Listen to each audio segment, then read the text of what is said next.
acerca de lo que está pasando en nuestro país con respecto al proceso electoral. El embajador Manuel Rodríguez Cuadros es muy querido aquí en la ciudad de Tacna, ya que fue él el que inició todo el proceso de delimitación marítima con Chile en La Haya, que luego le permitió al país recuperar una gran porción de ese territorio de mar que Chile había arrebatado por la delimitación marítima.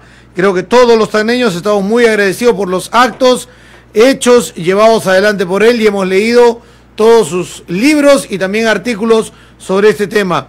Pero hoy nos convoca un tema que tiene que ver con el ámbito político nacional, lo que estamos viviendo internamente, pero también con el internacional, cómo se nos ve a nivel internacional con respecto a las decisiones que se están tomando por parte de principalmente el fujimorismo y sus aliados en este momento. Solicitar auditorías internacionales, viajes al extranjero, la no aceptación del resultado que han puesto en algunos artículos a la señora Fujimori al nivel de Trump y los hechos que vivimos en el Capitolio hace algunos meses, y el de Netanyahu, que no han aceptado procesos electorales. Embajador, muy buenos días, un abrazo acá desde la ciudad de Tacna y gracias por acompañarnos el día de hoy. ¿Cómo está viendo usted esta imagen del Perú a nivel internacional, producto de que al parecer hay un grupo político que no está queriendo aceptar los resultados y está poniéndole trabas, cabes a nivel nacional y también buscando algún tipo de respaldo internacional? Muy buenos días. Muy buenos días, un gusto de estar nuevamente compartiendo contigo una mañana de información y reflexión sobre el destino del país. Mis primeras palabras para el pueblo de Tacna, un saludo fraterno. Sí, en el exterior hay mucha preocupación y se observa al detalle la evolución de la situación política nacional en torno al proceso electoral. Las percepciones, las imágenes son dos. Por un lado, la existencia por parte de quienes perdieron las elecciones del desarrollo de una estrategia que en el exterior se tipifica como la voluntad de generar un golpe de Estado, si no de tipo tradicional, un golpe de Estado blando, a través del impedimento de la asunción del mando del presidente electo Pedro Castillo el 28 de julio.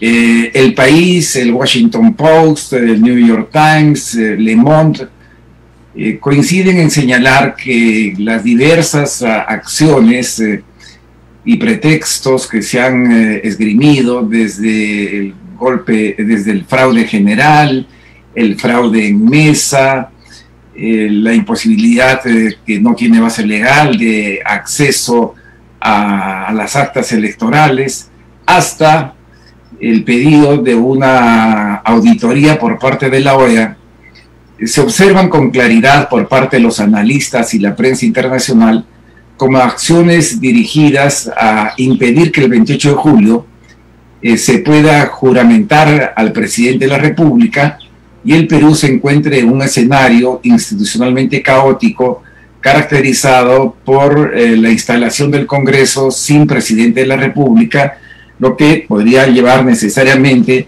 a la nominación por parte del Congreso de un presidente interino mientras se resuelvan los problemas que se aducen, existen en el proceso que lleva a cabo el Jurado Nacional de Elecciones.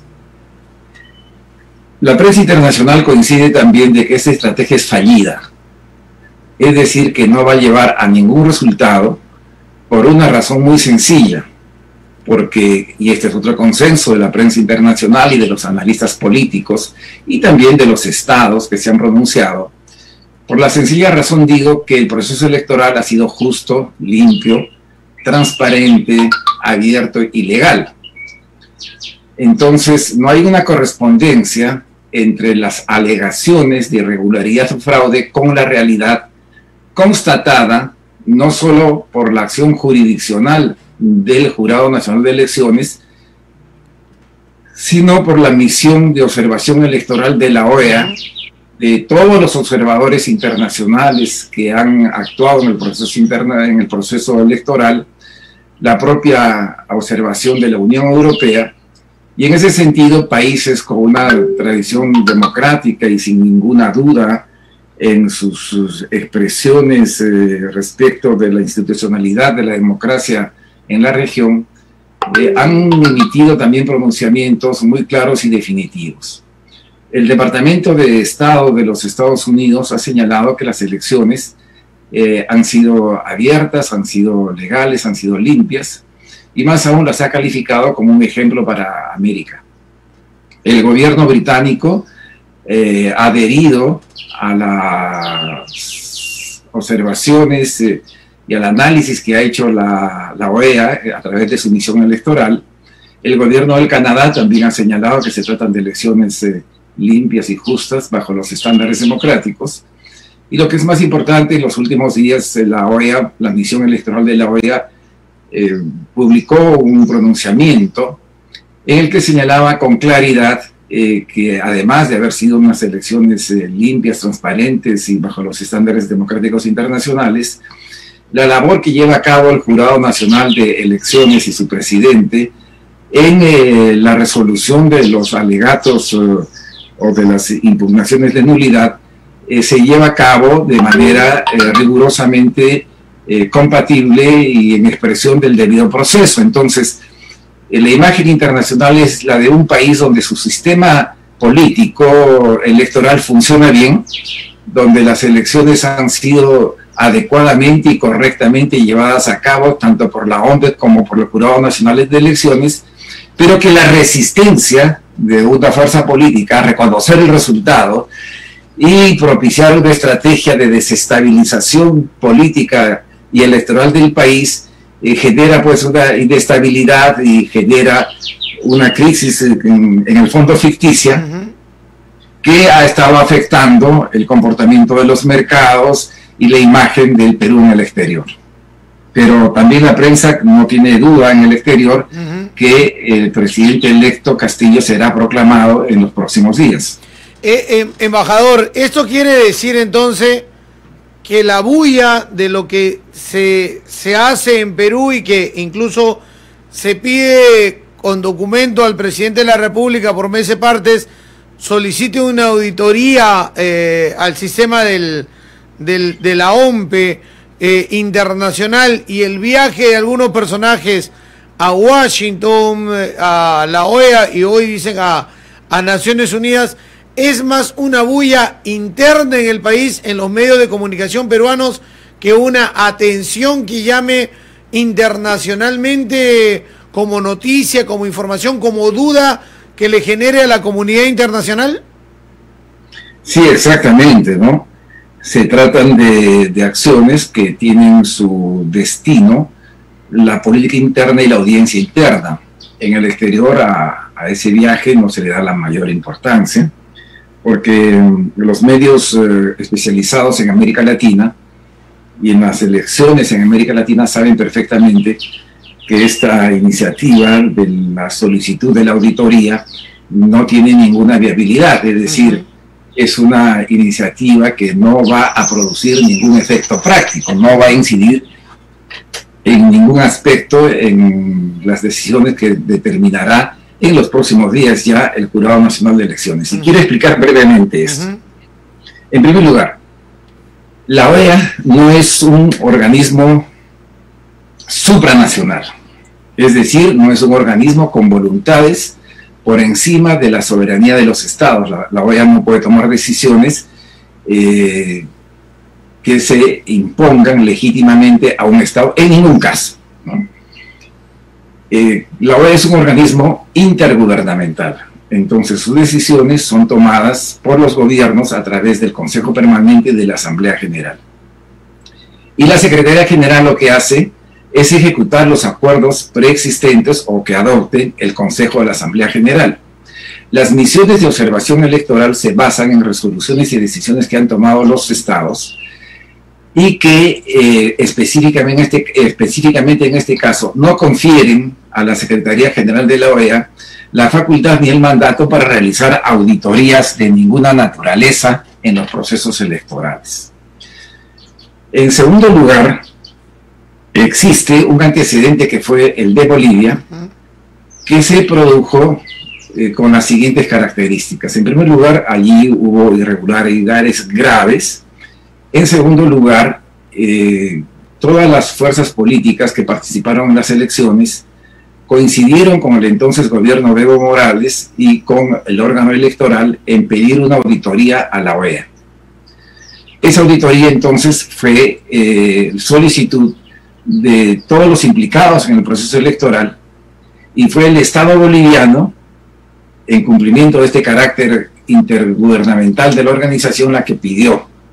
Por esa razón, como no está en los estatutos de la OEA ni en las facultades de las misiones electorales hacer este tipo de apreciación de un proceso electoral, se tuvo que firmar un convenio, un acuerdo entre el mismo gobierno de Evo Morales y la Organización de Estados Americanos para que se realice una evaluación integral de las elecciones. No se definió que haya una auditoría, además, el nombre de auditoría ha salido por mucho entusiasmo. Se acordó un convenio que mandó un análisis y una evaluación integral del proceso electoral que implicaba también la actuación de auditores en lo que se refiere al conteo de votos, pero no era una auditoría propiamente dicha. Entonces, en el caso del Perú, ¿no?, en primer lugar, una evaluación integral por parte de la OEA, como se hizo en Bolivia, no tiene correlato con la realidad, no corresponde, porque el proceso electoral del Perú no ha presentado irregularidades graves de ninguna naturaleza. Por el contrario, ha sido reconocido por la propia OEA a través de su organismo de observación electoral como elecciones justas, democráticas, limpias y transparentes. Entonces, cualquier idea de realizar, vamos a llamarle auditoría ya a lo que en realidad no ha sido estrictamente en Bolivia, no pasa la prueba del contraste con la realidad. Es decir, la iniciativa es una crítica a la propia OEA. Es decir, se le pide a la OEA que tome acciones cuyo fundamento estarían en una acción de la OEA para quienes impulsan esta iniciativa, que habría sido pues prácticamente parte de las irregularidades, porque si la observación electoral de la OEA certifica que las elecciones han sido limpias, justas, conforme a la legalidad, y vienen ciudadanos que dicen, no, esas elecciones tienen elementos de fraude, tienen irregularidades, pues el órgano observador que ha certificado y que ha testificado la legalidad sería parte de esa acción fraudulenta o de irregularidad. Entonces esto tiene un sinsentido. En tercer lugar, en el caso del Perú, el Jurado Nacional de Elecciones es un poder del Estado y es absolutamente autónomo, tanto del Poder Ejecutivo como del Poder Legislativo como del Poder Judicial. Entonces, el gobierno tiene por mandato constitucional un deber de neutralidad, ¿no? Y no podría de ninguna manera adoptar una decisión acogiendo la solicitud, no tiene contraste con la realidad, ¿no?, que es una motivación política dirigida a desestabilizar el proceso electoral. No puede pues el gobierno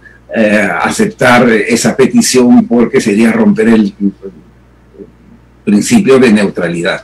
Y finalmente tampoco tiene la legitimidad para hacerlo, porque el gobierno no puede interferir en las labores jurisdiccionales del Jurado Nacional de Elecciones.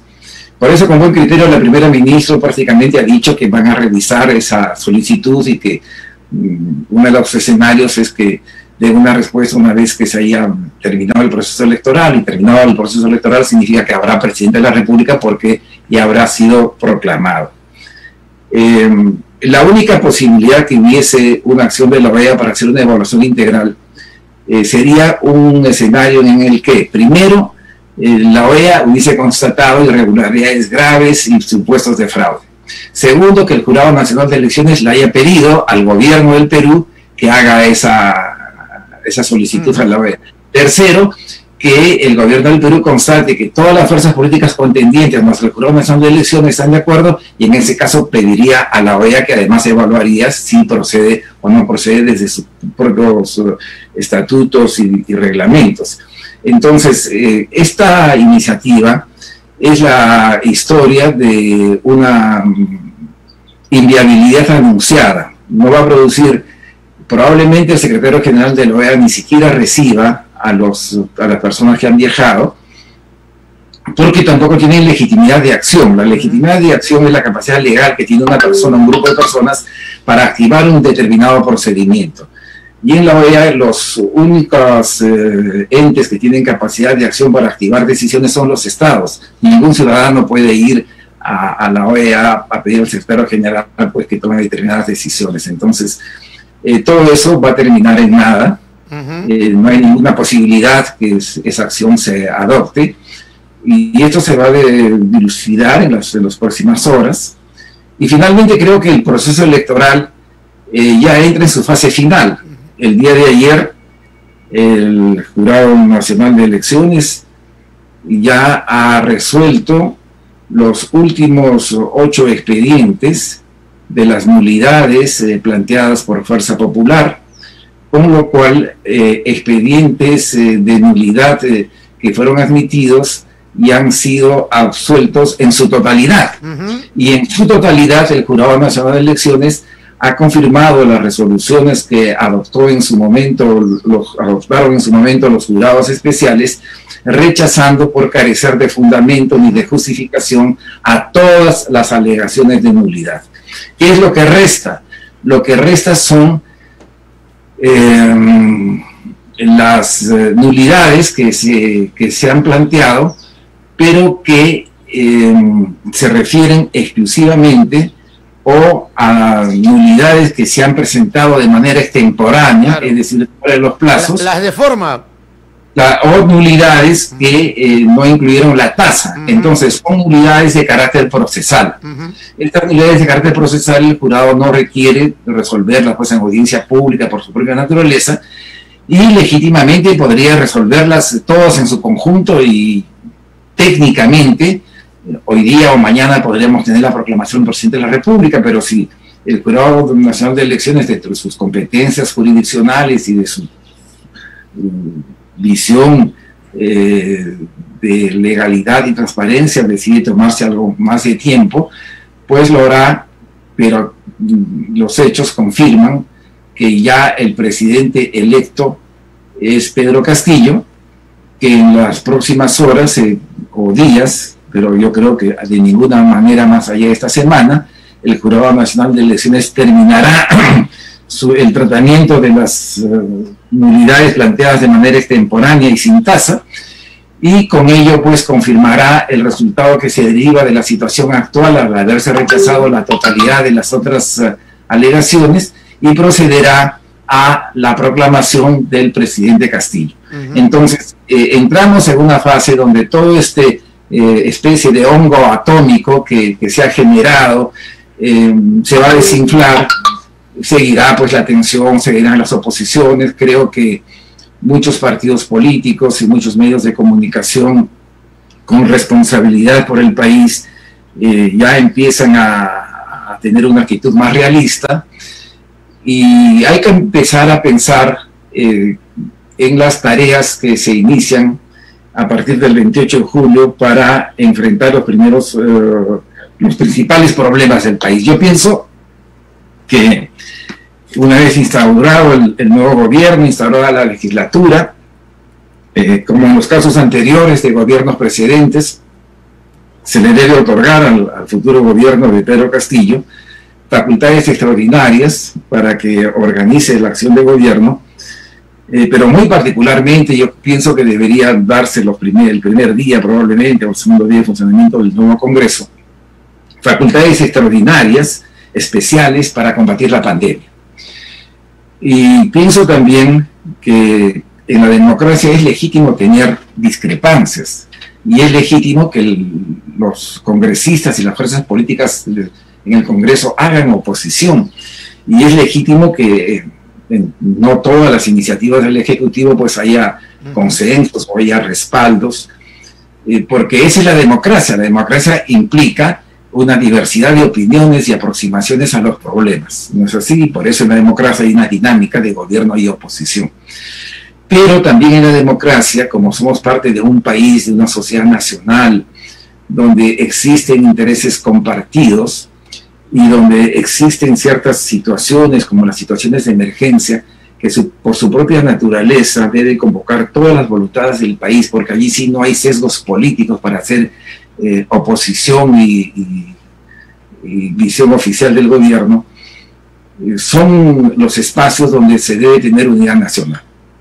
Y particularmente en el caso de la pandemia, yo sí pienso que allí está un espacio de unidad nacional total, porque todas las fuerzas políticas del Perú tienen que estar de acuerdo en respaldar al nuevo gobierno para que el combate a la pandemia entre en un curso irreversible de eficiencia y de resultados positivos, con los enfoques científicos y con la visión social de la realidad peruana, que permita que en el más corto plazo el 50% de la población por lo menos esté vacunada, y al mismo tiempo se emprendan las reformas del sistema sanitario, del sistema de salud, y se prepare el Estado y la sociedad para una eventual tercera ola.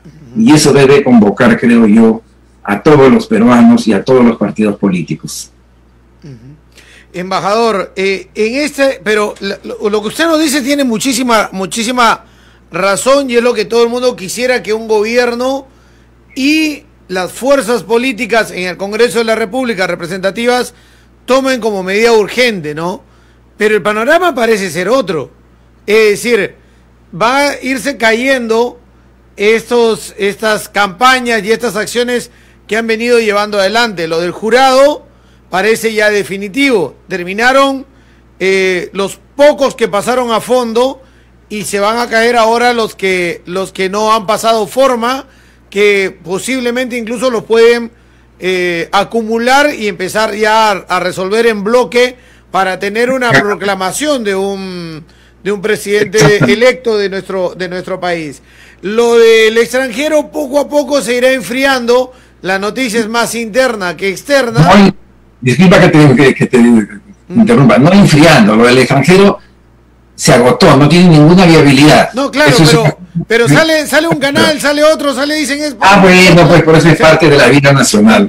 Lo interno se irá ese plan bajando, pero lo que va a venir luego es la muñeca del presidente de la República y los grupos políticos que lo acompañan, porque se va a encontrar con un Congreso todavía, creo, con los dientes afilados, donde estas fuerzas políticas del fujimorismo, de Renovación, parte de Soto, van a obtener una mayoría en el Congreso, y no parece que vayan a una convocatoria de unidad nacional si vemos al más votado en Washington presentando esos documentos, y que podría ser el próximo presidente del Congreso.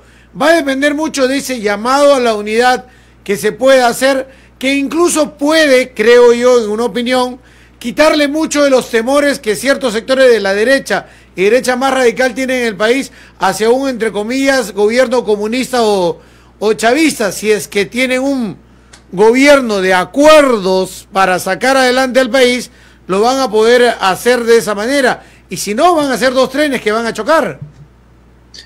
No, fíjate, cuando yo hablo de la unidad nacional no me refiero a la gobernabilidad en su conjunto, ¿no es cierto?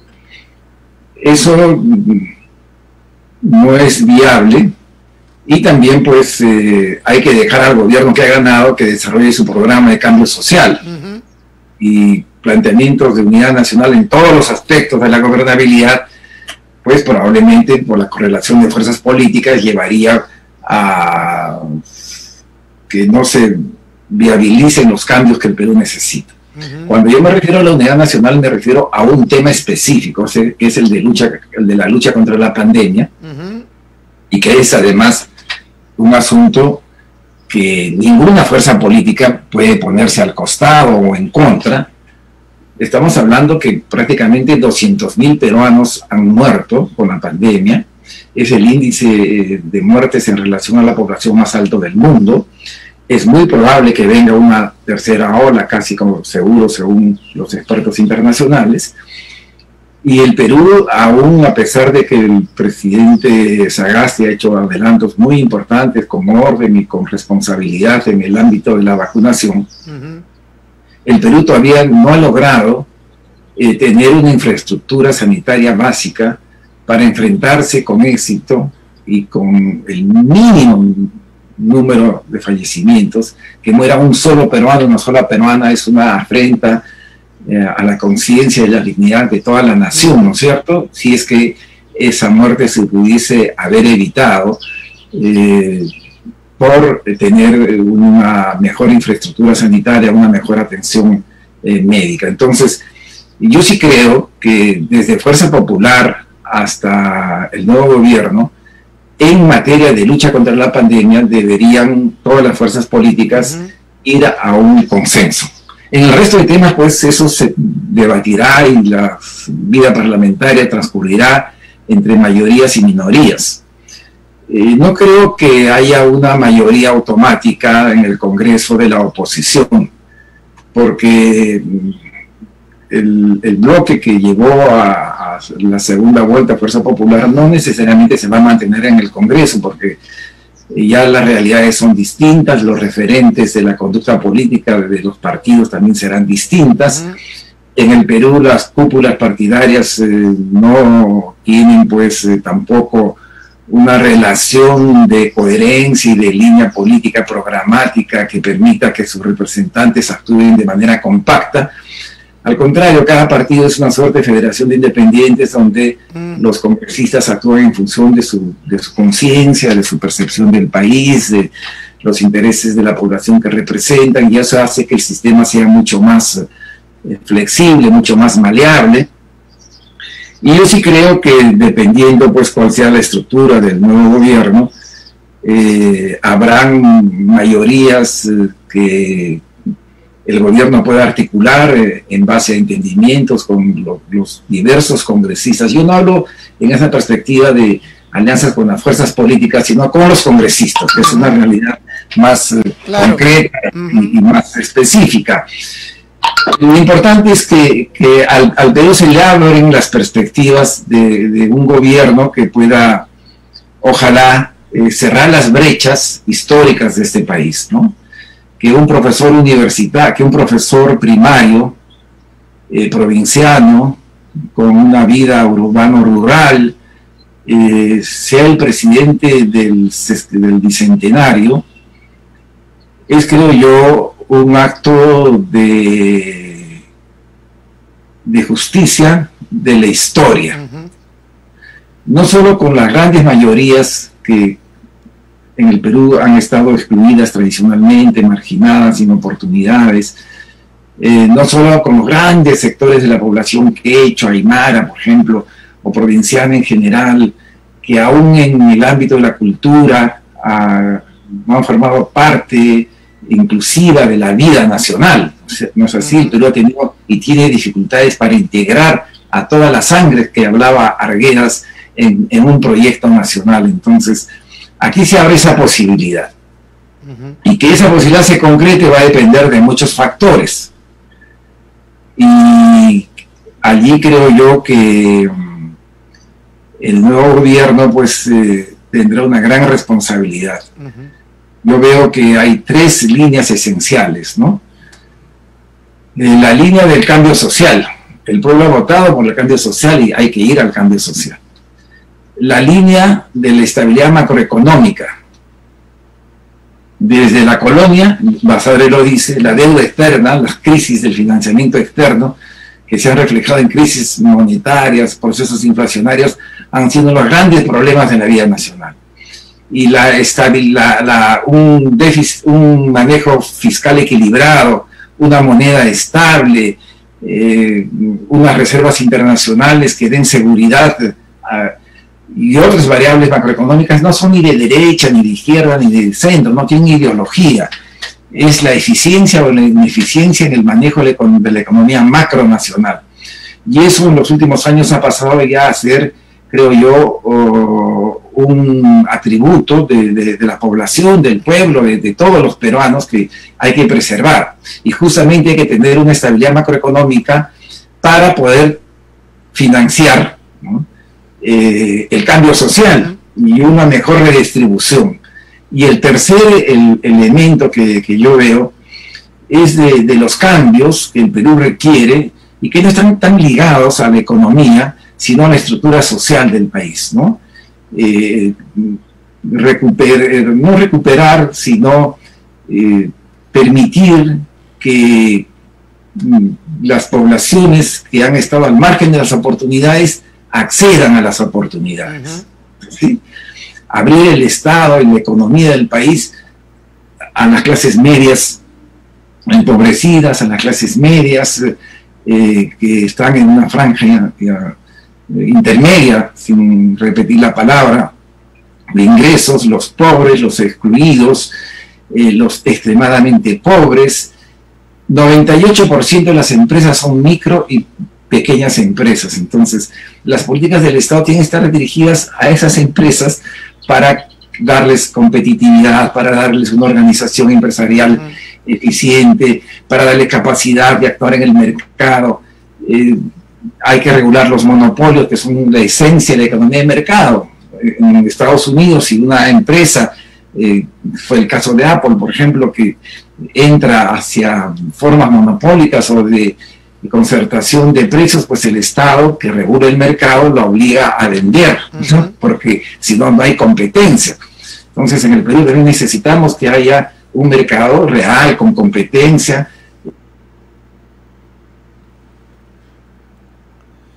A ver, embajador, ¿me está copiando? Le expropien al consumidor los beneficios del libre comercio. Embajador, esa visión que usted nos da, esa visión que usted nos muestra, es la visión que quizás desde provincia tenemos la gran mayoría de peruanos, ¿no? Queremos un país también con mayores oportunidades y la mayor presencia del Estado para ayudar a las personas que no, o a los ciudadanos que no tenemos las mismas posibilidades.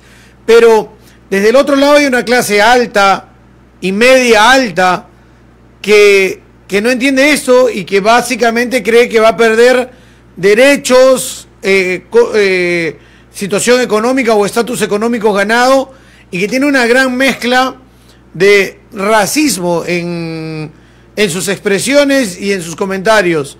¿Cómo cambiar eso? Hacerle entender que el país es de todos y no de ciertos grupos acomodados que tienen poder económico y otro tipo de poderes en el país. ¿Cómo hacer ese cambio en esos sectores que hoy o luego del proceso electoral entraron en un pánico y en reacciones hasta violentas?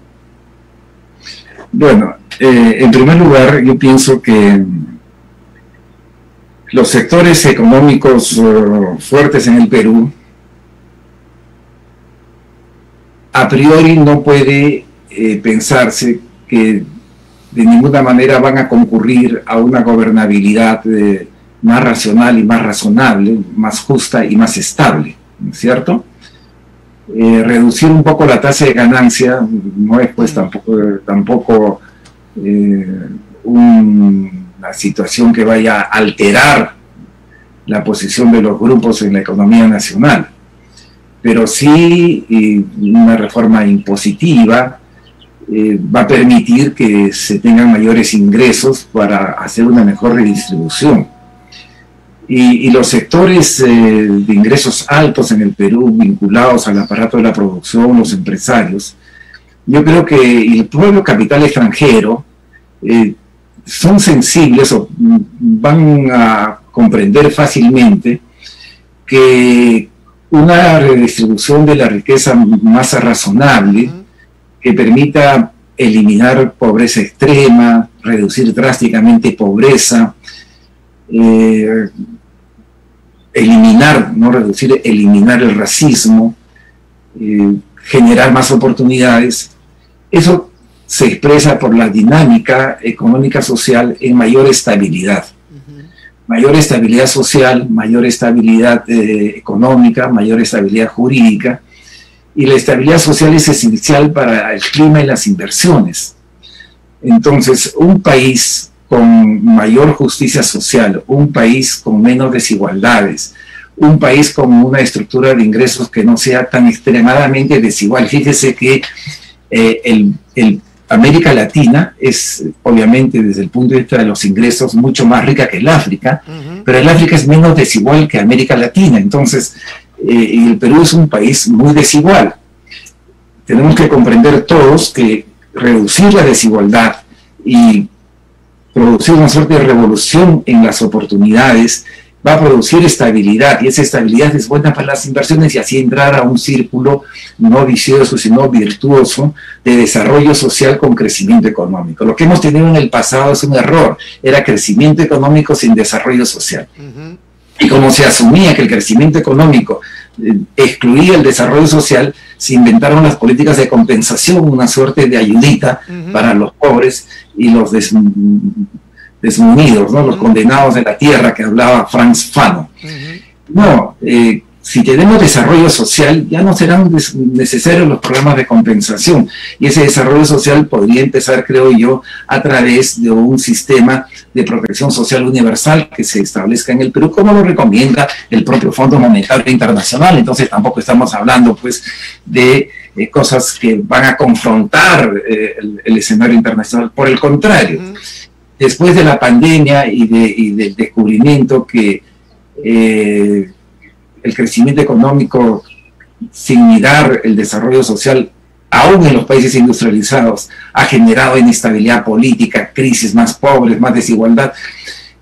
Todos los países desarrollados, europeos, y el propio gobierno, el presidente Biden, están trabajando por un ajuste en la economía nacional y en las economías nacionales y en la economía mundial, para dar al Estado una mayor capacidad de regulación como un factor que debe cautelar al mismo tiempo que funcionan los mercados, pero que se satisfagan las necesidades de la población. Y en ese sentido, las políticas sociales se están revalorizando en todo el mundo. Entonces, la política del cambio social en el Perú no va a ir a contramano de un consenso de Washington que ya está empezando a desaparecer, sino va a ir en el curso de las decisiones que se están tomando en el mundo entero. El impuesto que el grupo de los 7 ha determinado para las empresas transnacionales a escala internacional, que es el primer impuesto transnacional, es también una decisión en ese sentido. Una final. Sí, le escucho, adelante. Y sobre el racismo, solamente 2 palabras.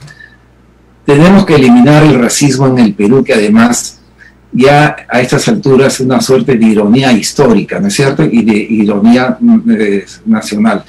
Porque yo he visto en la televisión, por ejemplo, algunos casos donde una persona, decir cholo en el Perú se ha vuelto pues una palabra ofensiva. Pero cholo es mestizo, cholo somos todos, ¿no es así? Y los mestizos nos reconocemos pues físicamente, es obvio. Yo he visto escenas en la televisión donde una señora mestiza, o sea, chola, le dice cholo a un policía, entonces, que tiene los mismos rasgos que ella. Entonces, hay una deformación de una falsa cultura de arribismo social, donde por ascender en los ingresos económicos, la persona se blanquea culturalmente y ya se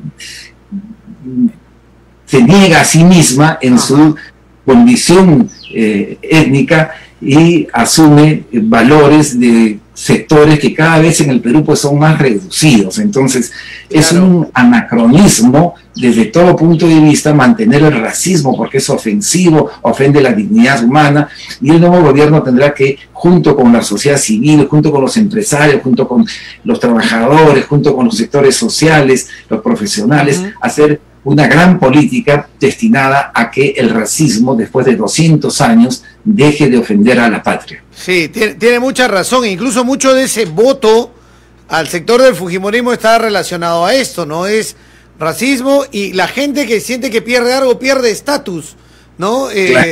Pierde un estatus que ha ganado. Más allá del color de piel, pierde algo, le dan miedo, temor, pánico a lo poco que ha ganado y que le da estatus, y que no lo coloque en la categoría cholo, ¿no? ¿No? Y una final, en todo lo que nos ha dicho, que es factible buscar, ¿no?, que el gobierno del señor Castillo pueda desarrollar por el bien de los sectores más bien no atendidos en el país.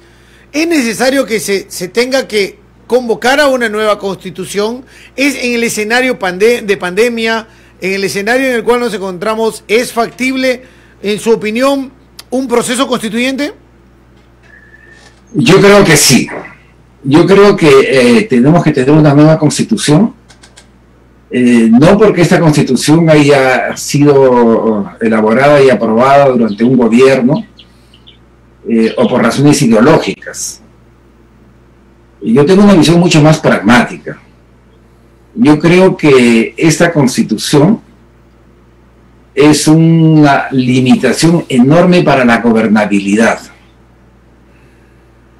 Es una constitución bastante especial, que no hay en otros casos, porque las constituciones tienen que ser de carácter general, de principios rectores, dejando que las opciones de política sean definidas por los diversos gobiernos. Esta constitución define opciones de política y entonces limita la acción de los gobiernos. Por ejemplo, en la pandemia eso se ha visto claramente. Vamos a utilizar el aeropuerto internacional para los vuelos de repatriación de los peruanos porque se negaba la empresa, ¿no es cierto? Se tuvo que emplear el grupo 8. ¿Cómo es posible que el Estado no tenga los recursos para, en caso de emergencia nacional, como en todos los países del mundo, desde los Estados Unidos hasta Zimbabue, se decrete que se utiliza una pista del aeropuerto para esa emergencia nacional? ¿Cómo puede ser que en un estado de emergencia el Estado no tenga la capacidad de poner de manera integral, ¿no? Racionalmente, y sin que eso signifique pues costos adicionales a las clínicas privadas, no va a poner a estas al servicio de las estrategias de salud? Nos pone un corsé esa constitución, ¿no? Claro, nos pone un corsé, entonces impide la gobernabilidad. ¿No es cierto? Ser flexible, moverte, lo hemos visto con el oxígeno, con las clínicas también, con todo. Y lo vemos en las cosas económicas, en las cosas ecológicas, en la política social, en la política educativa, etcétera. Entonces, por pragmatismo, hay que tener una constitución como la que tiene Colombia, como la que tiene Bolivia, como la que tiene Chile, como la que tiene Argentina, México, todas las constituciones del mundo que no ingresan a poner un corsé, es decir, no ingresan a constreñir rígidamente las opciones de política que puedan tener los diversos gobiernos. Y la Constitución evidentemente pues tiene principios que son universales y a la vez nacionales. En el caso de los derechos humanos, por ejemplo, se ha producido una polémica si la Constitución consagra a la educación y a la salud como un derecho humano y a la educación. Yo creo que no los consagra como derecho humano, los consagra como derechos legales, ¿no? Pero no como derecho humano. ¿Por qué razón? Porque los derechos humanos, por su propia definición, implican un deber de garantía del Estado. Y lo que esa Constitución no hace es referirse al deber de garantía del Estado para asegurar que los derechos a la educación y los derechos a la salud sean realizados, lo que implica un papel activo del Estado. Y en ese sentido hay que hacer lo que hacen casi todas las constituciones del mundo, ubicar los derechos a la salud y a la educación como derechos humanos. Son derechos humanos a los cuales el Perú además está comprometido por el Pacto de Derechos Civiles y Políticos y por otros instrumentos internacionales. Entonces, no hay que confundir derechos legales con derechos humanos. El derecho humano implica un deber de garantía del Estado, y el deber de garantía es a su vez activo y a su vez es pasivo. Entonces necesitamos una constitución que diga sencillamente, al margen de las discusiones, que la salud y la educación son derechos humanos de todos los peruanos y las peruanas, y que el Estado tiene el deber de garantía. Nada más, eso es todo. Perfecto. Embajador, gracias por acompañarnos el día de hoy. Le mando un abrazo acá desde la ciudad de Tacna. Siempre lo recordamos con mucho cariño. Muchas gracias. Gracias, hasta luego. Gracias, Manuel Rodríguez Cuadros.